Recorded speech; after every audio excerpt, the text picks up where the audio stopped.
So what's going on with you? Well, we got another foot of snow this week. Oh, Jesus Christ. I know. You know, I just don't even at this point. It had gotten to the point where uh, Hila's dad called me and we were chatting. So they live quite high um, elevation wise in California and they have a Mm-hmm. ton of snow. And he was asking about the snow, and I'm like, no, I'm like looking out, like the grass is all green. This is super nice. We finally got through that winter, and literally 2 days after we chatted, we got easily a foot Mm-hmm. of snow out on the yard. So, but this was a heavy, heavy snow. So I got up early enough around 7 a.m. to start snow blowing, and I got half of the driveway cleared. And then I came inside, and then I went back out like a half hour later. Couldn't snow blow. Really? The bottom layer.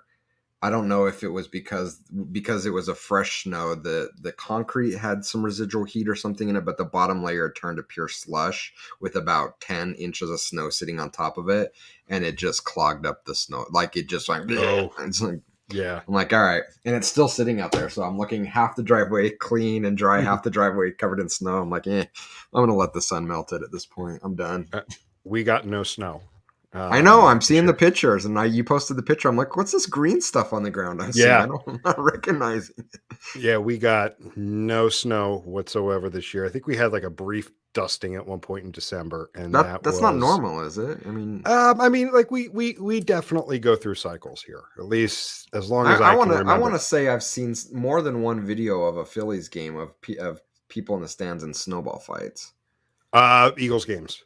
I mean, But Eagles games. yeah, Eagles games, late season games. It's happened. There was one game in December, God, maybe 9 years ago or so, 10 years ago. I'd have to look back. I can't remember exactly how long, but yeah, they call it the snowball Hmm. because like the stands were filled with snow. So I mean, we normally get a couple good snowstorms a year.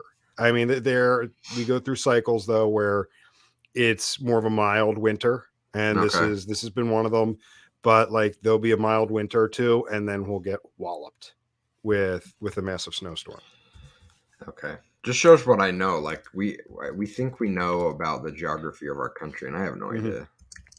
Yeah, Right? but Like. like there was one time. This was just as I was starting to like work from home part time during the week. Hmm. So it was still a rather new concept to me, like 16 years ago, and we had just this series of snowstorms, and I was working from home like 3 straight weeks, and like that was Mm. totally new for me. Um, Hmm. so yeah, I was at home for 3 straight weeks at that point, and it was funny. I remember it was like maybe a week after Christmas. People were starting to take their decorations down. It was a really mild day, and I remember getting all the Christmas decorations down, and the outside getting packed away. And then a week later, the snow hit, and then it just kept snowing and snowing and snowing. And there was this one guy who could not get his Christmas decorations off until the beginning of March. Here we are in April, and people can't get Yeah, their. yeah. Yeah. So yeah, Sadie's mad at the it's snow. happened. Sadie's mad at the snow because the deer are starving. And so our yard is just full of deer. Last night there were probably 12 deer out back, and she was just losing it. Like, they can't be back there. This is my This is territory. mine. This is my territory. They're so hungry. There's like, because like Mhm. the spring is taking so long to. Yeah. Philly seems latitude wise seems further north than Salt Lake, but maybe that's just a misconception in my head. It's this is where I'm going to play amateur weatherman. Again, I think sometimes it depends upon the jet stream. There have been years where we've had cold winters down into like the teens, but all of the moisture went north toward the Poconos, toward like central Pennsylvania. Ah, So they were getting all the snow. If it came this way, it would have been big snowstorms. got it. So it's the way the air current kind of brings the moisture up. Again, shifting the way it shifts some years, we could get a lot of precipitation. This year, warmer air and a lot of rain. We did get a lot of rain this winter. Where if it were like 10 Interesting. degree, if it were 10 degrees colder, we would have had snow. You've exceeded my knowledge of the weather. My have I And have I this is should all observational, living here for 43 years. yeah, yeah. Have I told you? Did I ever tell you my one weather story of being connected to a meteorologist? I think you did, but Okay. go ahead and tell me. So in high school, I played tennis, and maybe I shared this before, but it's one of my most memorable stories. So in high school, I played tennis. I think I don't know, junior or senior year, we were playing at another school. And, normally you go to the other school and they have tennis courts, which they Yeah, did. Um, but I was playing. I This must have been my junior year. I had moved up to number two singles. So in tennis, there's five people on a traveling tennis team, and you're ranked 1 through 5. And so your number one best player plays their number one best player. Your number two plays their number two. No, maybe it's 7. And then you're like you go to 3, and then like 4 and 5 play doubles, and then 6 and 7 are on a doubles team. So there's 2 doubles teams and 3 singles. Anyway, I was our number 2 singles player. And I was playing against this other school's number 2 singles player. And everyone's getting warming up on the court. I'm like, should we do this thing? He's like, ah, the courts at my house are nicer, so I'm thinking we can go play there. I'm like, what is yeah. happening here? I'm like, all right. So it turns out that his dad was a very famous weatherman in Utah that did the weather for like 40 years for one of the local weather stations, and now the son has taken his dad's job at the same television station. So Oh, that's and hysterical. I played against him, and he completely destroyed me.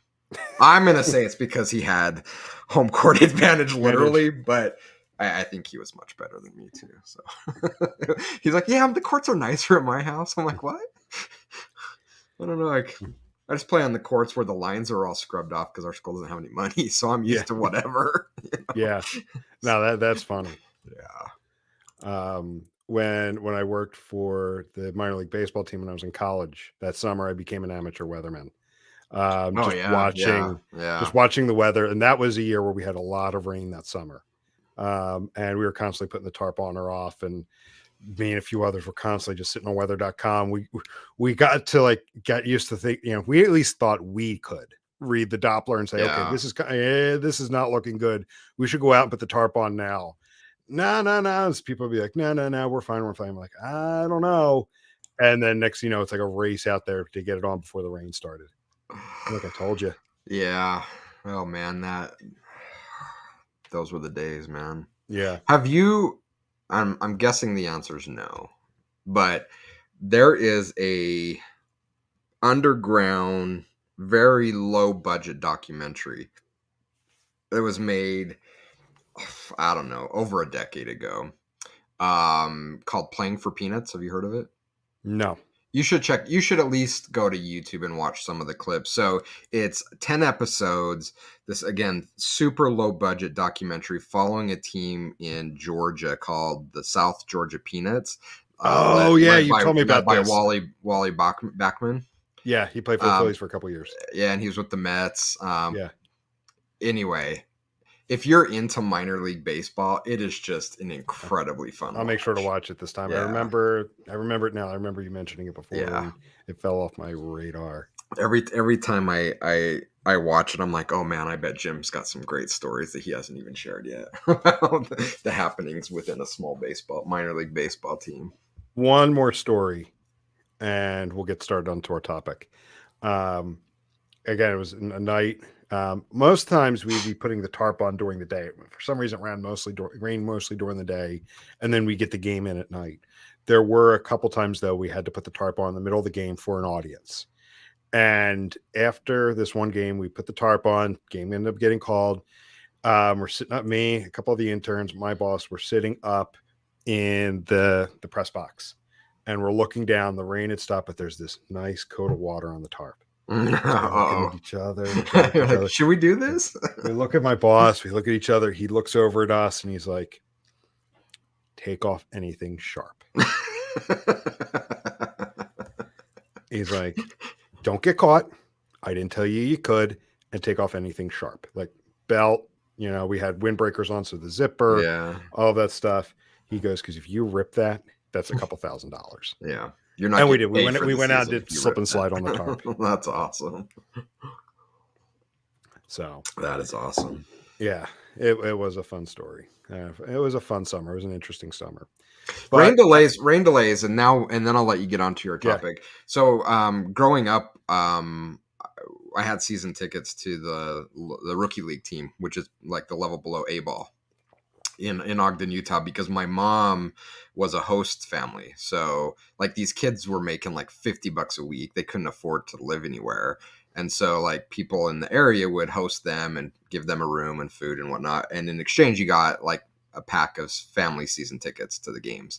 yeah, And rain delays ended up being the most enjoyable part of that for me. Like the teams kind of coming up with fun things to do to entertain themselves during the rain delays was so entertaining. yeah, yeah. Good It, times. it was good times. Um, and yeah, I do have some other interesting stories that I cannot tell here.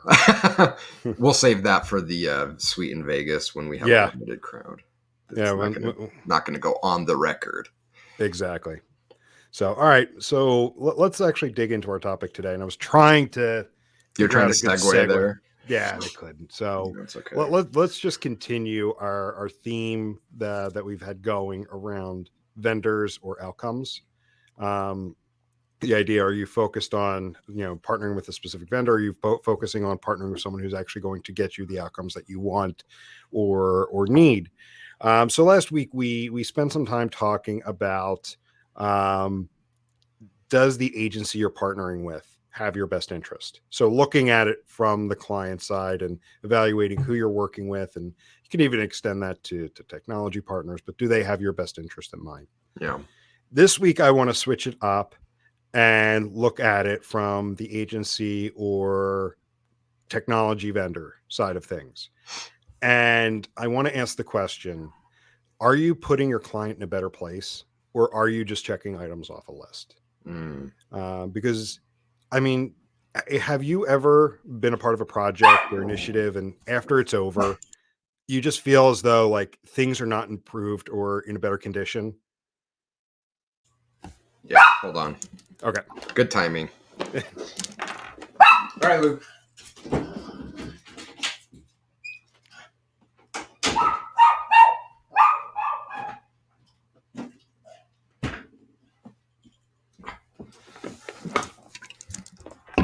Good timing because I needed a water too. I don't know.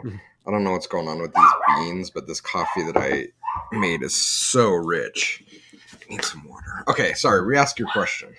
So, have you ever been part of a project or an initiative, and after it's over, you feel as though things are not better, they're not improved? The client is not in a better condition. For sure. Yeah. I Like mean, you could, yeah, people say the project's a success, but yeah. things are not better.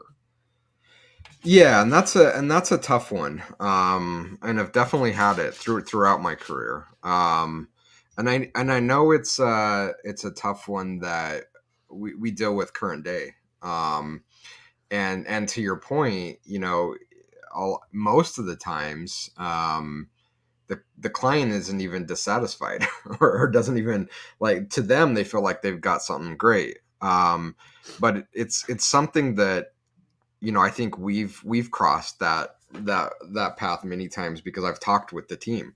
The team's come to me and said, I feel horrible. I feel like, not fulfilled. Like we didn't do what we needed to do. And and I think it's a good thing that we're asking those questions and saying, did we do enough? Did we do it right? Did we put in our best effort? And in our case, and this differs by agency model, but in our model, I have to remind the team, I said, look, I'm glad you're asking these questions. We should never get complacent that we can't improve what we do. So if we find an outcome like that, we need to ask ourselves the question, are there things we could have done different? Did we make mistakes? What can we learn from that? But a lot of times, the team is just being incredibly hard on themselves. And I look at them like, you guys did everything I asked you to do. You have to remember that we're guiding these companies up an incredibly challenging hill. And as much as we would like to literally take every step for them and carrying them up and down the hill, that's not what they're paying us to do. They're paying us to guide them, and we need them to take one step after another. And if we've put in our best effort to do that and they're still refusing to take the step, sure, let's use it as an opportunity to say, how can we be more convincing? How can we, get them more excited, put them in a better position to take that step? But ultimately, it's a partnership, right? The best agency client relationships are partnerships, and it's not one side carrying the other. It's a partnership where we're moving together. And yeah, there's been occasions where we checked the boxes. The client was happy. Yeah, we got it done, but we knew that we didn't help them reach the potential of what we knew that we could get them to. And that can be incredibly frustrating. Um, when you think of some of those examples, were there particular indicators that told you that yes, the client is deeming the project a success? It's been delivered, but that things could be better. Yeah, I think the biggest indicator, and I have gotten a lot better at identifying this in the upstream funnel so that it doesn't even get to the team. But sometimes it gets to the team because things change, people change, or teams get reorged all the time. We can't control that. But I've been a lot more focused as part of the sales process to truly understand what companies are trying to do. Are you just trying to check a box? Are you kind of playing the, I don't really want to climb a mountain, but I just want to take pictures with all the gear so I can post it to Instagram. So, my friends think I'm a mountaineering, expert. Like, are you doing it to check the box that we got it done? Or are you doing it because this is a passion that you think that there's real opportunity to learn more about your customer, create better experiences on your websites and your mobile apps? If it's the latter, all day long, we're in. Let's help. Let's work together to make that happen. If it's we just want to kind of pretend to be data people so we can post it to our Instagram stories. No, you're gonna have to go work with someone else, because we can check a box and you're gonna pay us and everyone should be happy, but I guarantee you my team's not gonna be happy because we take it personally. We know what's possible, and when we're just going through the actions, again, we check the box, we get the payment, but the team feels incredibly hollow. Like it's a hollow victory. Yeah, yeah, and it's interesting you kind of bring that up. We're doing this for the optics of it, because I did want to dig into a bit about the what are some potential root causes for things for like this to happen. Yeah. Again, good.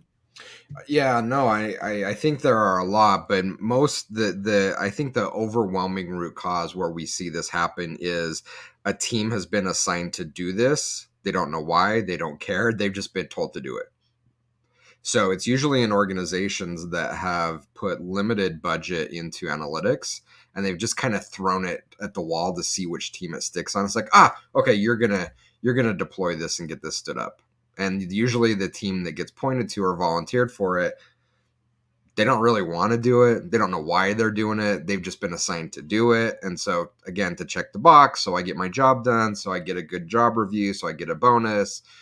It happens way more than I think we're willing to admit. And so again, like culturally, like, why are we doing this? Are we doing this because we want to get better at what we do? We want to learn more about our customers. That's a very different story from, I don't know, someone bought this, or it's a legacy. No one really wants to own it, but we've already got these sunk costs in it. Hey, Jim, you and your team, like, take care of this. I'm like, oh, take care of what? Like, we don't even know what we're trying to do here.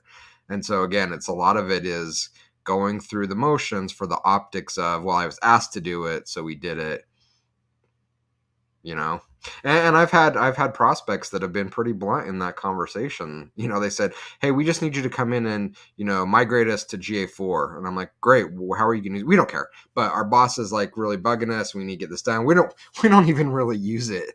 We just have to say that we have it there. I'm like, okay, move along. Where do those people typically sit in an org when you encounter them? A lot of times marketing. Yeah, a lot of times the marketing org, that's where this kind of gets dumped into, but it's fallen in other places. It's fallen in finance, sometimes in product, maybe a bit more in development, where it's seen as a technical. Oh, there's JavaScript and code, and this is a development thing. So a lot of times it will get dumped on the dev teams, to own it, and they don't want to do it. It's just another thing they're being asked to do. They're not getting any insights from it. They don't know why they're doing it. So they're like, okay, we'll do it. And we've, worked with a couple clients in the past that were like that, where the dev team owned and set the strategy for analytics, and it's a much different view than if the product team or the marketing teams own it, right? Like everything is all we really care about measuring is page load time and page performance. I'm like, cool. There's like 99 million other things we can also, yeah, we're not interested in that. So I'm like, okay, cool. Yeah, because I was curious to see if like you've ever had like people like that sat in like um, the PMO org, um, because as I was putting this episode together and thinking through this topic, like for some reason, this is not to bash on project managers. I've got great relationships with them. Um, that being said, I have thought back to projects where in the past where the project manager is just concerned about completing things on time. Was this checked off? Was it, not was it done right? Does it work? Does it, support the goals of the organization? Is this item checked off? Rarely have I seen the initiative land in the project manager's office, but a lot of times they do play a very critical role in it. And I think project managers, as it relates to analytics projects, is a normal distribution. The fat part of the curve is, they'll get the job done. Um, and it's just they kind of help with the logistics, and it's okay. You have a few of the outliers to one side that, it really is about managing the project more than managing the project, if you know what I mean. It's managing like the operational minutia details of epics and sprints and points and stand-ups, and like that's more important than what the project actually produces. Those are really, really dangerous projects. But to balance it out on the flip side, man, we've worked with some incredible project managers in the past that I'm like, oh, if I could clone you across every company, you would make every analytics project successful, because they get that their role is not to be the taskmaster, to kind of stand there with a like a carrot or a whip to get people to work to hit deadlines. They know that their role is, I get to stand back and look at the big picture and figure out how to remove barriers before the team ever gets there, to bring the right people in at the right time. And we've worked with two or three that I know by name over the years that just have been incredible in that role, and they are priceless. But they're so, so rare. Most, I think, get the job done. Hmm. A few get in the way. And those project managers that you were talking about that are priceless, I feel like one of the things that makes them that is that they keep a view on the bigger picture. Yeah. What is this project actually trying to accomplish? Not that I've got another project to manage and let me just make sure things get done. Yeah, you're spot on. It's not about the details of managing like the logistics of the project. It's what are we trying to accomplish? And the ones that I'm thinking about not only were able to take that big view, they had frameworks in place to learn about things that they didn't know about before. I remember one guy that we worked with at a travel company. He had never heard of digital analytics or Adobe Analytics or Google. He'd never heard of any of that, and he took it upon himself to just sponge everything up. He's like, give me information, send me videos, send me documentation. And he learned as much as he could. He's like, I know if I know more about what we're trying to do with this project, I'm going to be a better guide for this project. I'm like, dude, yes, I'm going to take you with me everywhere where I go. Like, that is amazing. But again, so, so incredibly rare. But it's a parallel to the agency world. Like, how many agencies are willing to put that work in, right? Like, how many agencies are willing to say, I don't know anything about this industry or this specific company. I'm going to learn as much as I can. They don't. It's like, no, we're just checking a box. Like, oh, you need this analytics stood up. Okay, we'll go stand it up. Your finance. Okay, we have a template for that. No, it's not about the operational details of the project. It's learning as much as we can so we can build something that is incredibly unique and tailored to your specific needs. And that takes investment in time. That takes curiosity to learn about the project that you're doing. And that's not something you can just slap a template on and say, okay, this is an 8 to 10 week project worth 8,000 points and we're going to break it into seven. No, none of that's important. Yeah. I remember coming across an agency many, many years ago that no matter what industry the client was in, they would put an e-commerce spin on it. They would basically use the e-commerce funnel as their template to build it out. And it's probably what they were super comfortable with. That's exactly it. Yeah. And so, I think part of the problem is that most people, whether you're an employee, you're working at an agency, feel unsafe to say, I don't know. But if you're unable to say I don't know, then how can you ever learn about something new? I think we've taken on lots of challenges. And in fact, we have a project that we're doing right now that we're executing at an incredibly high level. I said, look, about this specific thing, I don't know. We don't have any great experience around it, but we have experience around all this stuff and the frameworks to help inform how to do that. If you're willing to take a risk, we're willing to take a risk, and it's working out incredibly well. But that's how you learn. But to most, especially to agencies, it's really hard. Like, you have to take the approach of, oh, well, we know everything, we have experience in everything. Like, no, you don't. There's just no way you can do that. And so if you get to a point where you're comfortable with what you know and what you don't know, and calculated risks that you can take on with a joint partner, as long as you're being transparent and open about it, that's how meaningful things get done. That's how growth happens. But again, it's just so incredibly rare. There's a question. Oh, Oops! I jacked it up. I hit the wrong button. See, okay, I went to hit the mute button and I hit the solo layout button. there we See, go. Right like that. I can't have access to all the fun tools. I mean, there's a question I want to ask, but I'm going to skip it because I know it's way too obvious and it's going to take us Don't get us in away. trouble. Don't get us in trouble. Yeah, I don't want to get us in trouble.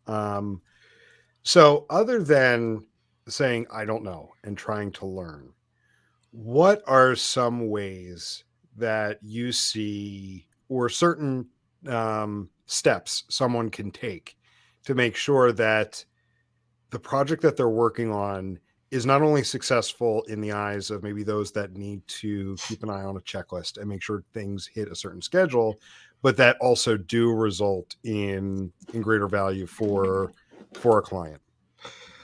To me, it comes down to curiosity. If we don't have the curiosity to ask the question of why are we doing this, then we're never going to get there. And as analysts, that should be innate in what we do. But for so many of us, it whether it's there or not, I think it often just gets buried with this need to just get the job done. And especially from an agency side, it's really, really hard because agencies are so focused on profitability and they're often running on razor thin margins, and it's we have to stick to these timelines so that we hit our profitability numbers for this quarter. It's really, really hard to be able to take that kind of broader approach on things. So I empathize with it. But yeah, I don't know how to solve for that, honestly. I don't know that I have any great wisdom around Uh, that. Then let me ask you this. What kind of feedback, or let me actually change the question, but have you ever given feedback to a client where you see a project that is they're looking to go down the path of it? Of Meaning go say, in the box. what's that? You mean the path of checking the box? Or just going down the path of a particular project where there is no value. Mm. Um, sure. Yeah, I mean, I've definitely seen that. Wait, what? Wait, what? Most of the times, did I lose Jim? I don't know what happened. And he's back. And now we're flipped. And now we're I flipped back. had to go to get my notepad to write something. Okay. Uh, Um, so yeah, and I don't think it's because of like the curiosity thing. I think oftentimes these projects are should I say externally driven. Does that make sense? Meaning a what do you mean? lot, meaning a lot of these projects that they're going down are often done because of external pressure, either external to the company, like a The keeping very up with the Joneses kind of thing.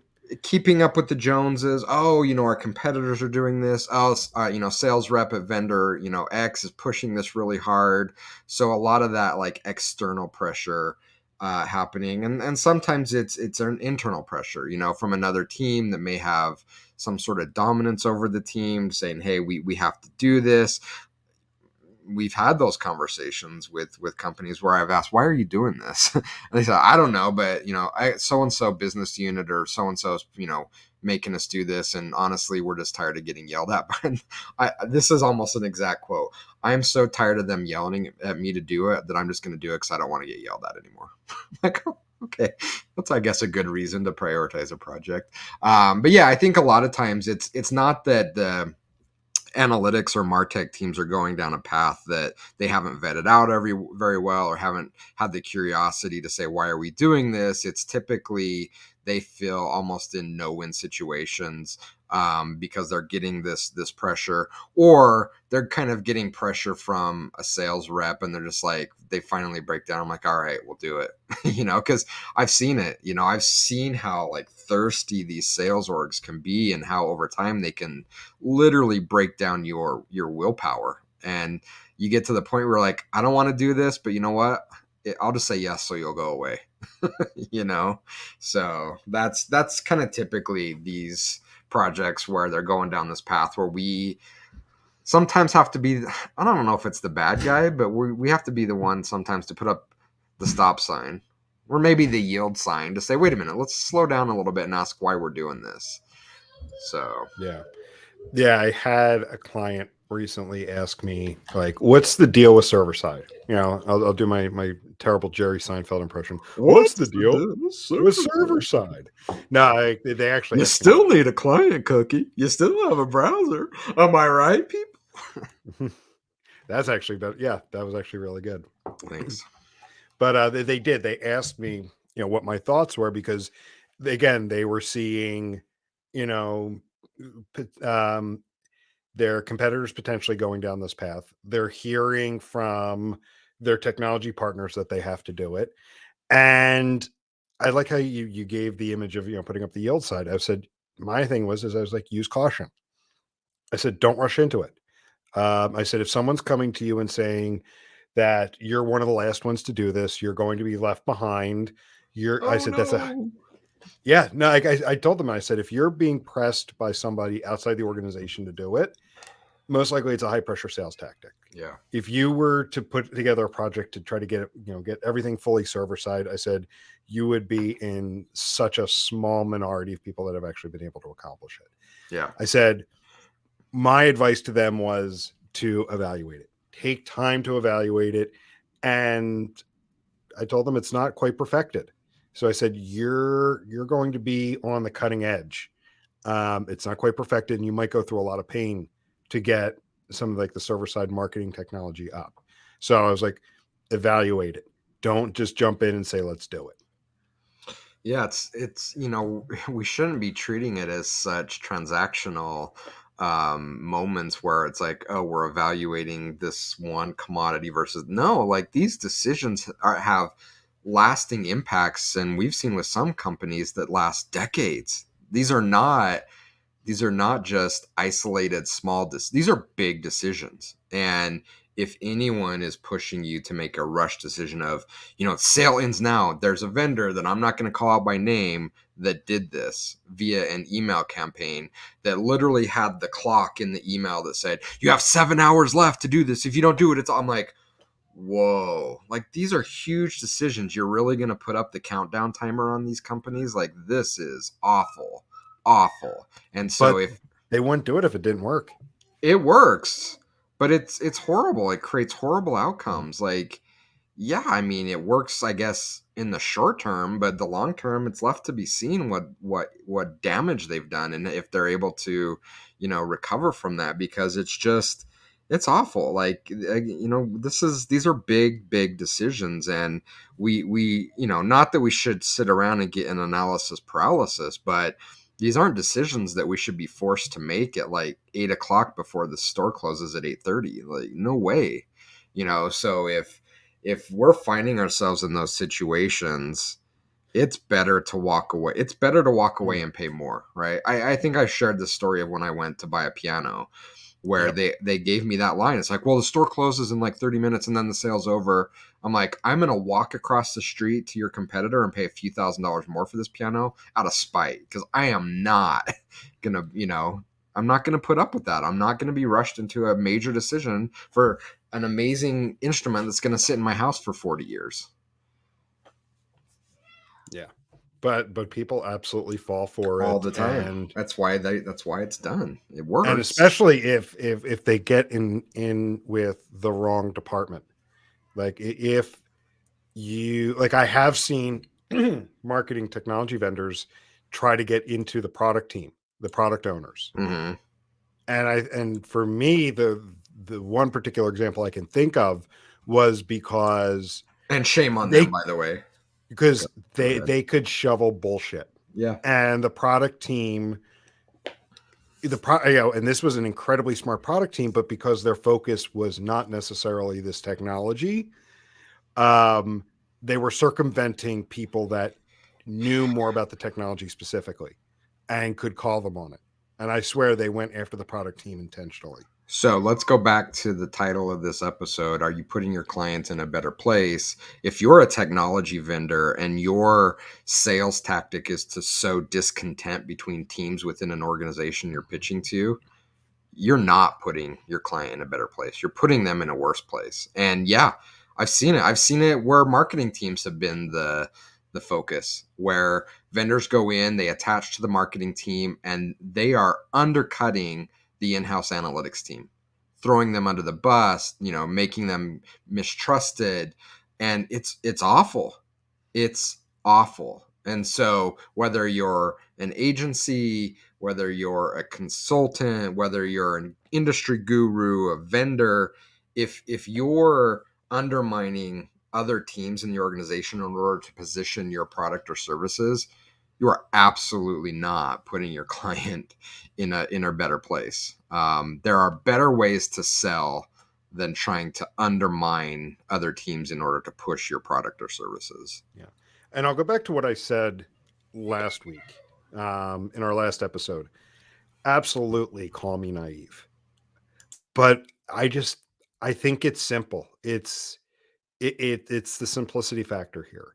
If you're putting your client in a better position, ultimately you should be in a better position in the long run as well. Yeah, and the problem is that there's such a transient nature to employment that no one has to own that, and that's the problem. I Very was true.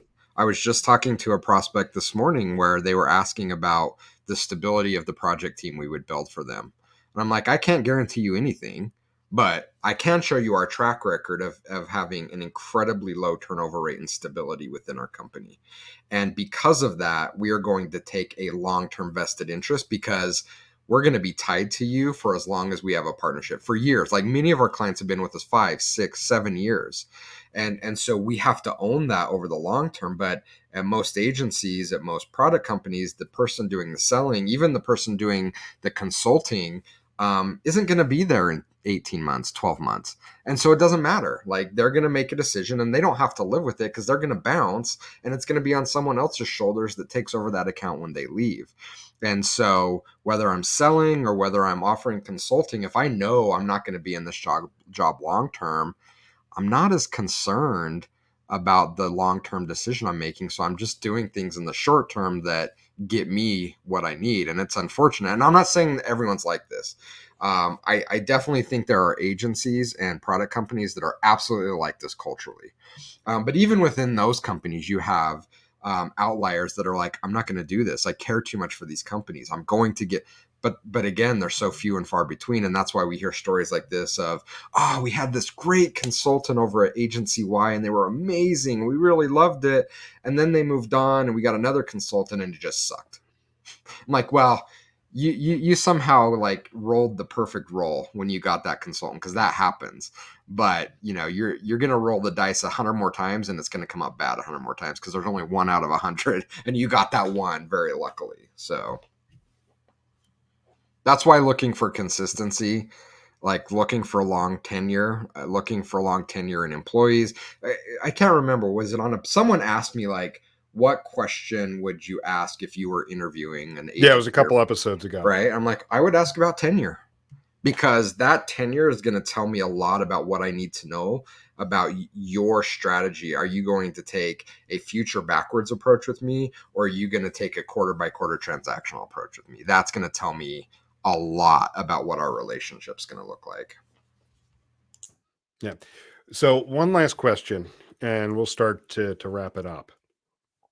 Um, what do you do if you're an employee in an organization where you want to take that long-term approach and cultivate that relationship with a client and make and ensure what you're doing provides them long-term value, but you're being pushed to do the opposite?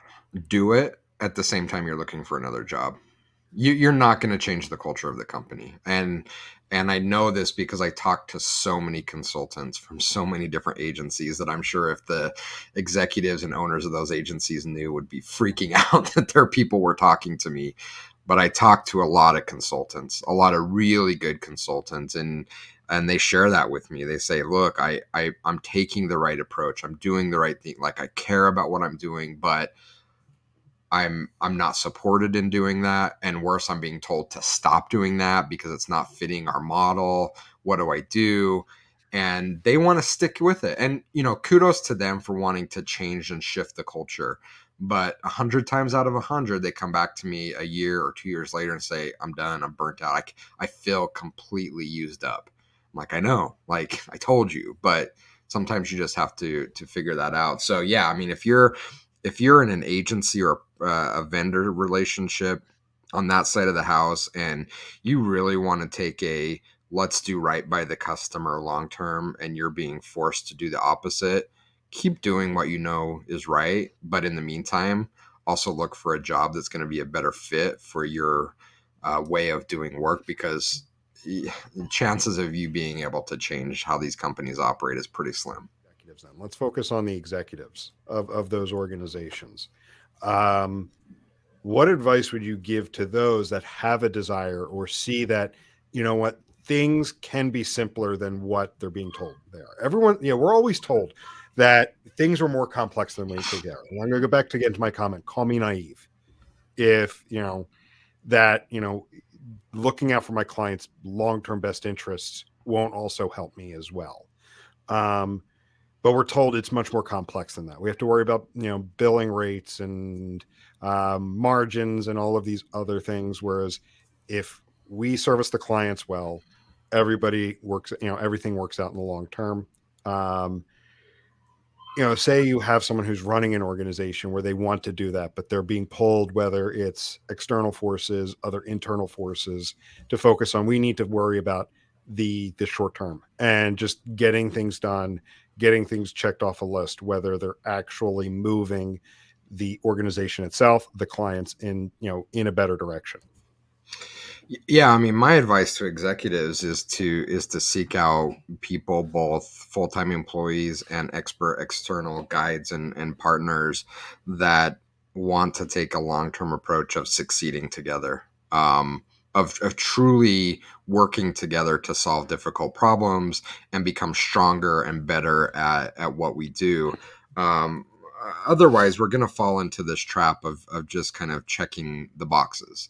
And while checking the boxes might work in the short term, while it may give you quote unquote success in your role, if you truly want to supersede your resume, if you want to create a legacy of doing really big, impactful things that are making a positive difference on the world, then we have to seek to work with people that want to take that bigger picture of solving really complex problems, creating really valuable things.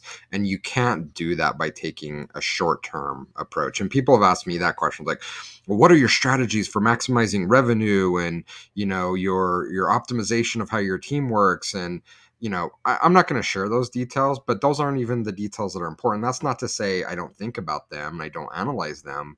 But the view that I take is that if we treat our employees right, if we look at our clients as someone that we truly want to put in a better place, not to just check off a box that we did X or Y, but we truly help them reach their level of expertise and ability, then all those other things just kind of take care of themselves.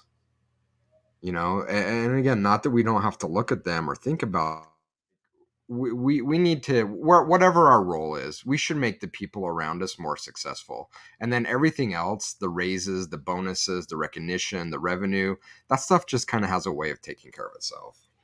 And while you were saying that, it reminded me of a Richard Branson quote because Uh-huh. so I was looking that up as well. Because what I wanted to say is yes, Richard Branson has said the same thing, and he said by putting the employee first, the customer effectively comes first by default, and in the end, the shareholder comes first by default as well. Yeah, like when you do that, like all those other things take care of themselves. When you reverse the order, when you put the shareholder first and make that your strategy, when you put we know what happens there. Like only a few people win in that scenario. Again, I'm going to use your word that was famous from this episode. Call me naive, but I believe in the rising tide rises all the boats. Like if we're doing the right thing, we can all. It's not a zero sum game. We literally can all enjoy. There's so much riches to be had. There's so much abundance. We don't need to hoard it as an agency, as individuals. If we're putting our client in a better place, we will all enjoy incredible riches. Yeah. And I think looking back at the last 10 years, we have some examples of that. We have a lot of examples, and that makes me incredibly proud. Yeah. So cool. Let's go ahead and wrap up there before we have any more Any more uh, technical glitches? any more technical issues for today. So with that, thank you much, and we will talk to everyone later. See ya. See ya.